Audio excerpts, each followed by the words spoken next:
So then, part of that planning process, I mean, obviously you've got to make changes to your bike, Yes. like when I first met you, your bike was pretty much stock, Yes. you just had some bars and some tires on there. What changes did you make to the bike, to kind of make it over 1,000 miles, So battery was absolutely essential. right? Yep. Getting into a bigger battery.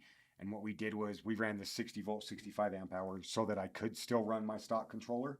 Um, just because changing a controller at the time wasn't really an option of something I was going to do. I wanted a little bit of the reliability of the stock controllers because that's what I know. Hmm. I hadn't known anything else before then, Sure. so that's what I wanted to go with.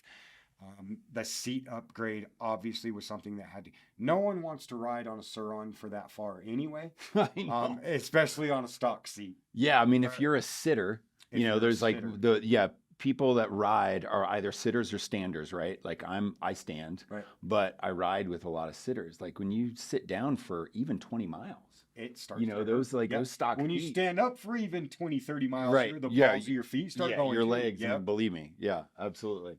So, okay, so the battery, the seat, like what else? Like where? Battery, seat, and honestly, all I did for this trip was battery, seat, and tires. Other than that, the bike was stock. I think we did a seat extender as well. Hmm. And other than that, the bike was stock.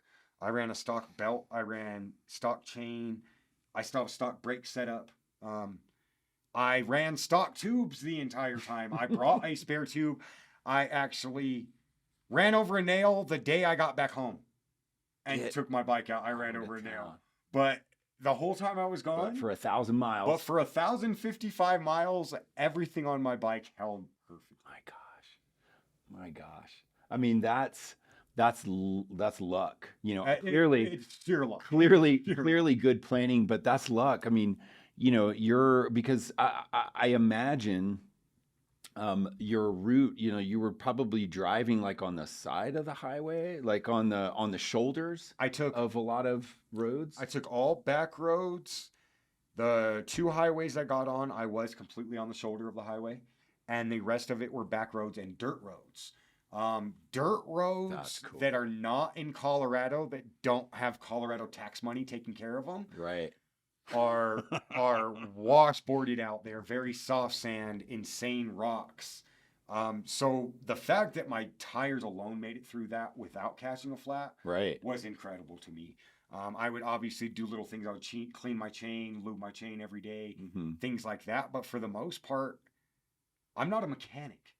And I think that that was one of my biggest fears going into this was if something happens, I have the part to change, but am I actually going to be able to change these parts on the road? Right. So having you guys go over the bike before I left, that was huge peace of mind. Just knowing, hey, some guys that really know what they're doing Hmm. went through my bike, made sure it was okay, and it's good for the way. And I mean, the word made sense. You guys said it was going to be good. It was good. Well, yeah, I mean, we definitely, went through it, keep it like thinking, okay, well, this has got to last for, Right. not only 1,000 miles, but then through this mega ride. I mean, how many days was the mega ride So in Austin? we did add it up, and that wasn't something I didn't want to add it into the rest of my trip because I didn't want to confuse people.